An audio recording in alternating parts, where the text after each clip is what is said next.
साधना से सिद्धि भाग 1, इसका ये चौथा अध्याय है।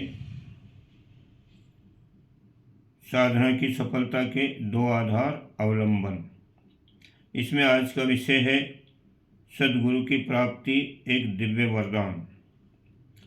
सद्गुरु की महिमा गाते गाते शास्त्रकार थकते नहीं।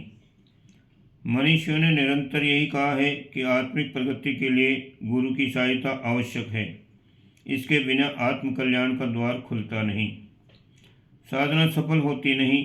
सामान्य जीवन क्रम में माता पिता और गुरु को देव माना गया है और उनकी अभ्यर्थना समान रूप से करते रहने का निर्देश किया गया है। जिस सद्गुरु का माध्यम वर्णन शास्त्रकारों ने किया है वह वस्तुतः मानवीय अंतःकरण ही है। निरंतर सदशिक्षण और ऊर्ध्वगमन का प्रकाश दे सकना इसी केंद्र तत्व के लिए संभव है। बाहर के गुरु शिष्य की वास्तविक मन स्थिति का बहुत ही स्वल्प परिचय प्राप्त कर सकते हैं, अस्तु उनके परामर्श भी अधूरे ही रहेंगे। फिर कोई बाहरी गुरु हर समय शिष्य के साथ नहीं रह सकता, जबकि उसके सामने निरूपण और निराकरण के लिए अगणित समस्याएं पग पग पर क्षण क्षण में प्रस्तुत होती रहती हैं। इनमें से किसका किस प्रकार समाधान किया जाए, इसका मार्गदर्शन करने के लिए किसी व्यक्ति विशेष पर निर्भर नहीं रहा जा सकता, भले ही वह कितना ही सुयोग्य क्यों न हो। सुयोग्य व्यक्ति अपने गज से सबको नाप सकते हैं और ऐसी सलाह दे सकते हैं जो उन्हीं के लिए फिट बैठती। दूसरों की स्थिति में भिन्नता रहने से परामर्श का स्तर भी बदल जाता। ये अंतर कौन करे? इसे केवल अपना अंतःकरण ही कर सकता है, क्योंकि भीतरी और बाहरी परिस्थितियों की वास्तविक जानकारी जितनी अपने आप को हो सकती है उतनी और किसी को नहीं। अपने अंतःकरण को निरंतर कुचलते रहने, उसकी पुकार को अनसुनी करते रहने से आत्मा की आवाज़ मंद पड़ जाती है। पग पग पर अत्यंत आवश्यक और अत्यंत महत्वपूर्ण प्रकाश देते रहने का उसका क्रम शिथिल हो जाता है। आत्मा की अवज्ञा करते रहने वालों को ही दुर्बुद्धिग्रस्त और दुष्कर्म में लिप्त पाया जाता है। अन्यथा सजीव आत्मा की प्रेरणा सामान्य स्थिति में इतनी प्रखर होती है कि कुमार का अनुसरण कर सकना मनुष्य के लिए संभव ही नहीं होता। यह आत्मिक प्रखरता ही वस्तुतः सद्गुरु है। इसी का नमन, पूजन और परिपोषण करना गुरु भक्ति का यथार्थ स्वरूप है। गुरु दीक्षा इसी व्रत धारण का नाम है कि हम अंतरात्मा का अनुसरण करेंगे। ऐसा निश्चय करने वाला व्यक्ति मानवोचित चिंतन और कर्तव्य से विरत नहीं हो सकता। जैसे ही अचिंत्य चिंतन मन क्षेत्र में उभरता है, वैसे ही प्रतिरोधी देवत्व उसके दुष्परिणामों के संबंध में सचेत करता है और भीतर ही भीतर एक अंतर्द्वंद उभरता है। यदि अंतः चेतना को कुचल कुचल कर मूर्छित न बनाया गया हो तो वो इतनी प्रखर होती है कि अचिंत्य चिंतन के साथ विद्रोह खड़ा कर देती है और उस अवांछनीय विजातीय तत्व के पैर उखाड़ कर ही दम लेती है। शास्त्रकारों ने सद्गुरु का वंदन करते हुए उसे ब्रह्मा विष्णु महेश की उपमा दी है। परमानंददायक परब्रह्म कहा है। यह उपमा किसी व्यक्ति विशेष के लिए प्रयुक्त नहीं हो सकती, भले ही वो कितना ही सुयोग्य क्यों न हो। यह वर्णन विशुद्ध रूप से परिष्कृत अंतःकरण के लिए ही किया गया है। गुरु को गोविंद से बढ़कर मानने की मान्यता अंतरात्मा को परमात्मा का उपलब्धि आधार समझने के लिए ही प्रतिस्थापित की गई है। निरंतर सत्परामर्श देने के लिए अहर्निश साथ रहना उसी के लिए संभव है। अपनी वस्तु स्थिति को समझने और उसके अनुरूप प्रगति पथ पर आगे बढ़ने का क्रम निर्धारण कर सकना उसी के लिए संभव है। अस्तु सद्गुरु की उपमा ऐसी परिष्कृत और प्रखर अंतरात्मा को ही दी गई है जो अवांछनीयता का डटकर प्रतिरोध खड़ा कर सके और अकर्म में उद्धत उन्मुक्त हाथी जैसे दुस्साहस को जंजीरों में जकड़कर उल्टा टांग सके। व्यक्ति विशेष को गुरु मानने की भी आवश्यकता पड़ती है, पर उसका कार्य सद्गुरु की पहचान करा देना उसका भक्त उपासक बना देना भर है। इतने भर से उसकी आवश्यकता पूरी हो जाती है। यात्रा पूरी करने में टांगों की ही प्रधान भूमिका रहती है। लाठी तो सहारा भर देती है। सद्गुरु हमें पार उतारते हैं। उन्हें प्राप्त करने के लिए शरीरधारी गुरु भी अपने ढंग की आरंभिक किंतु महत्वपूर्ण भूमिका संपन्न करते हैं। इसलिए पूजन वंदन उनका भी किया जाता है। अध्यात्म साधना के क्षेत्र में प्रगति करने के लिए प्रत्यक्ष गुरु का सहयोग नितांत आवश्यक है। राम और लक्ष्मण का युग ही लंका विजय में समर्थ हुआ था।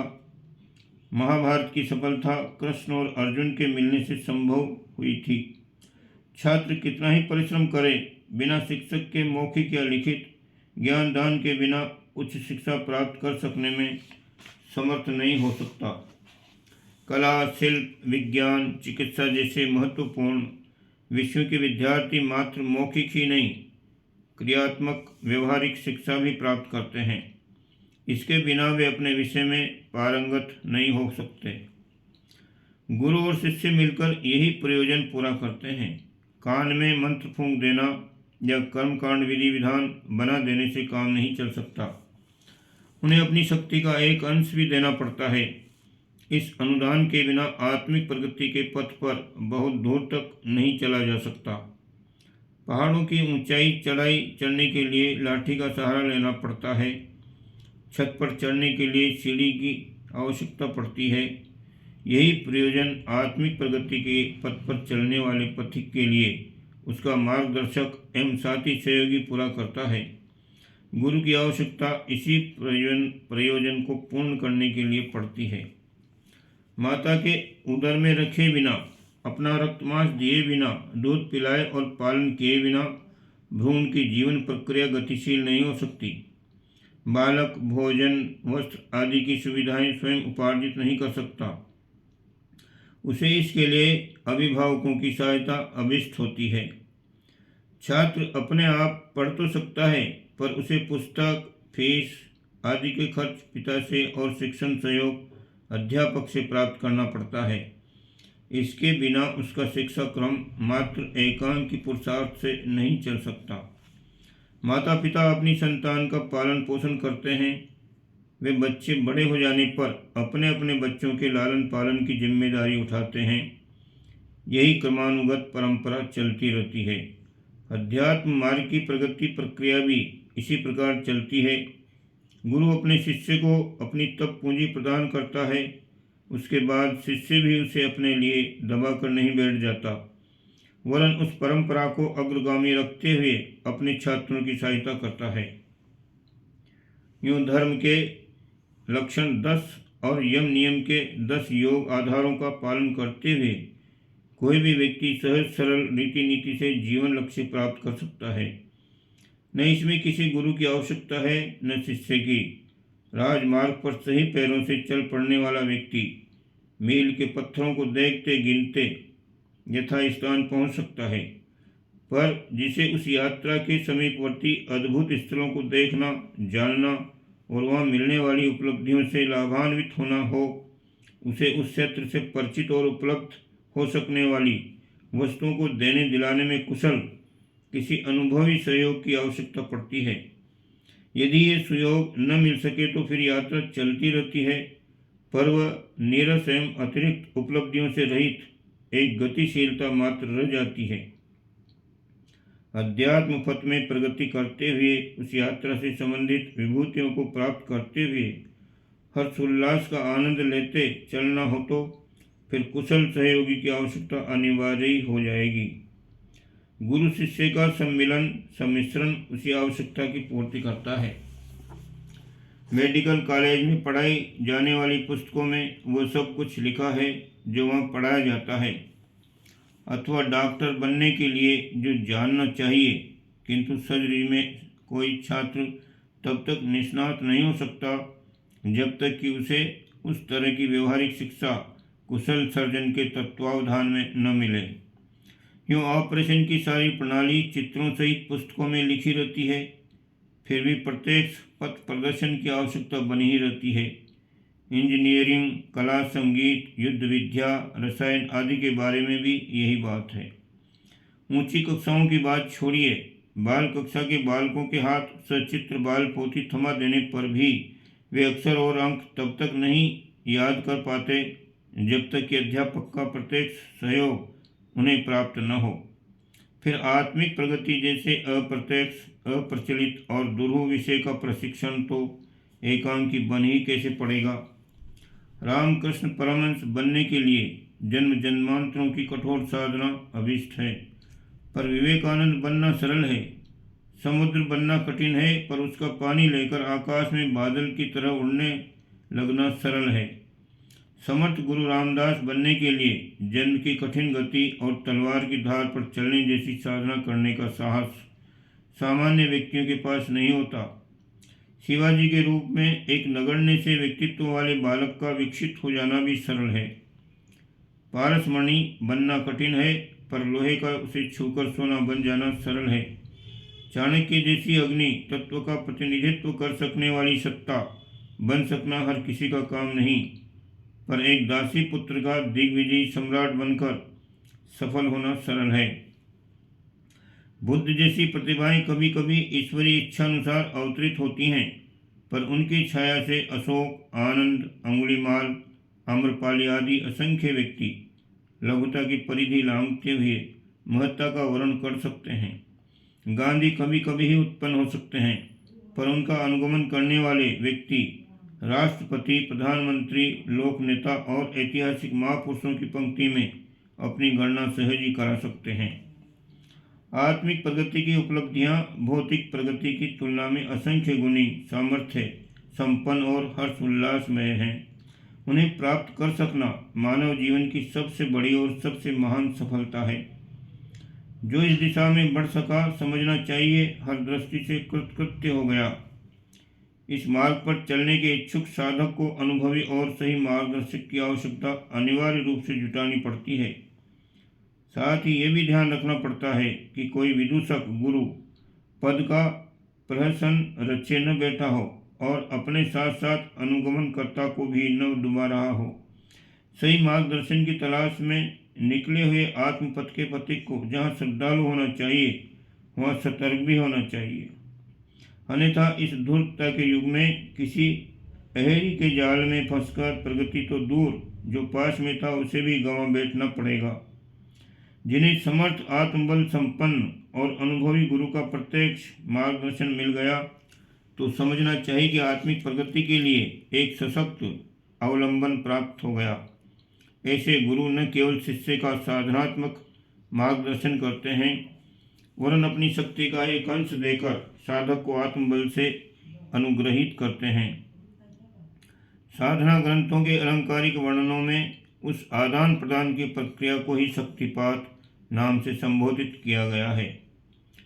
गुरु द्वारा अपनी शक्ति को हस्तांतरित करने, शक्तिपात द्वारा शिष्य की क्षमताओं को विकसित करने की घटनाओं का उल्लेख योग ग्रंथों में अनेकों स्थान पर मिलता है।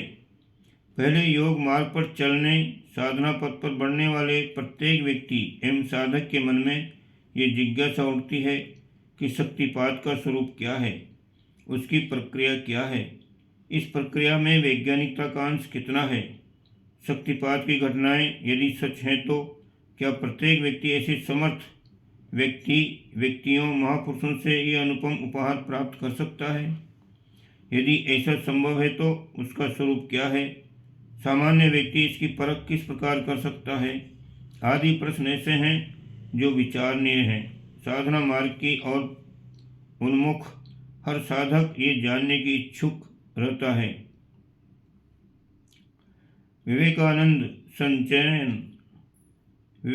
संचयन पुस्तक में उल्लेख मिलता है कि रामकृष्ण की अलौकिक शक्ति के संचार का अनुभव विवेकानंद को हुआ है। उस अवधि में उन्हें दिव्य अनुभूतियाँ हुई जो वर्णनातीत हैं। इसी प्रकार का प्रसंग योगानंद के जीवन में चरित्र एवं ऑटोबायोग्राफी ऑफ एथोपी को पढ़ने पर भी मिलता है। श्री माताजी एवं अरविंद की पुस्तकों में भी इसी प्रकार का वर्णन आता है।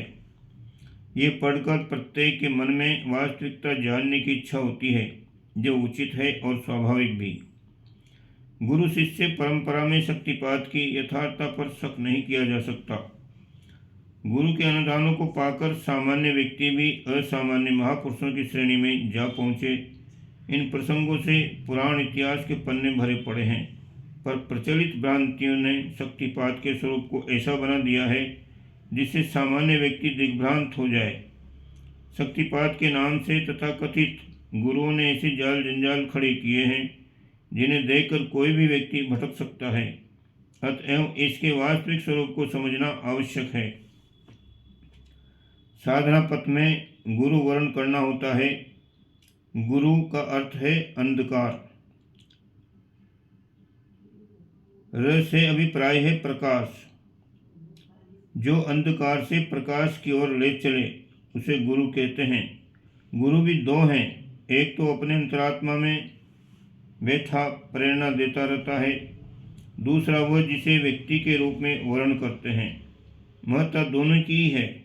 मानवीय दृष्टि स्थूल है, इस कारण वह सूक्ष्म आत्मा प्रेरणाओं को नहीं समझ पाती। आत्मबल संपन्न गुरु का वर्ण इसलिए किया जाता है। अतः गुरु आत्मा को जगाने का भी काम गुरु ही करता है। अपने आत्मबल द्वारा वह शिष्य में ऐसी प्रेरणाएं भरता है जिससे वह सद्मार्ग पर चल सके। साधना मार्ग के अवरोधों एवं विक्षोभों में निवारण में गुरु का असाधारण योगदान होता है।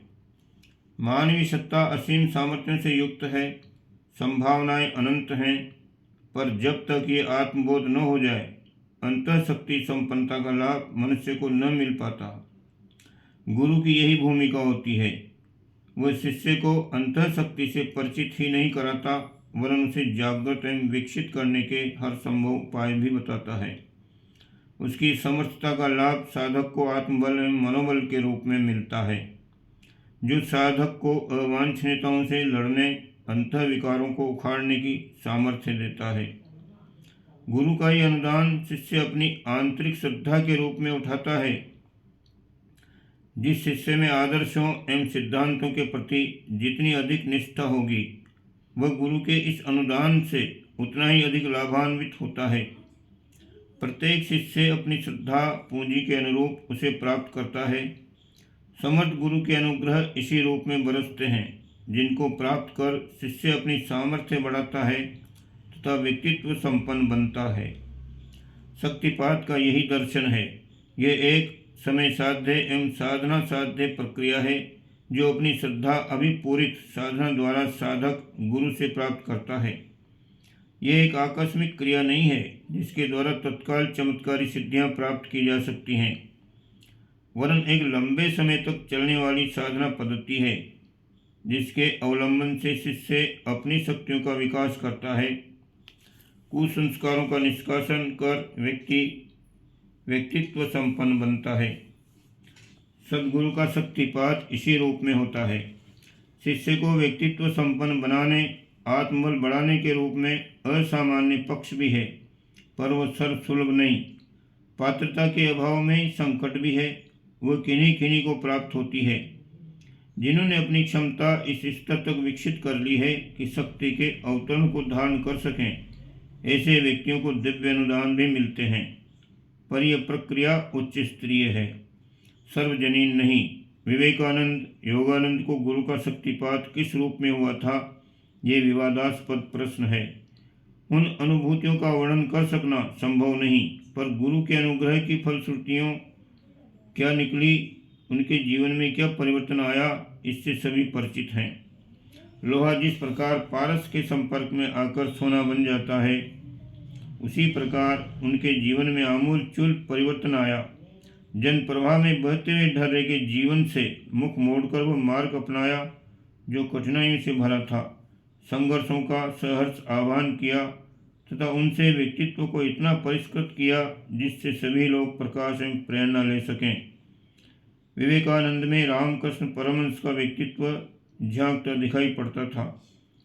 शक्तिपात के समय क्या अनुभूति हुई, कैसे दृश्य दिखाई पड़े, जैसे प्रश्न से कोई लाभ नहीं। उसकी परिणति क्या हुई, महत्व उसका है। चरित्र की उत्कृष्टता एवं व्यक्तित्व की समग्रता ही गुरु अनुग्रह की वास्तविक उपलब्धि है। ये जिस भी साधक में जितनी अधिक मात्रा में दिख पड़े, समझा जाना चाहिए कि गुरु का उतना ही अधिक शक्तिपात उस शिष्य में हुआ है। ये एकांत की चलने वाली प्रक्रिया नहीं है, वरन दोहरी पद्धति है। गुरु के अनुदान बरसते हैं और शिष्य को अपनी सघन श्रद्धा का आरोपण करना पड़ता है। श्रद्धा की परिणति चरित्र निष्ठा के रूप में होती है। पात्रता के विकास द्वारा ही साधक अनुदानों का लाभ उठा पाते हैं। ओम शांति।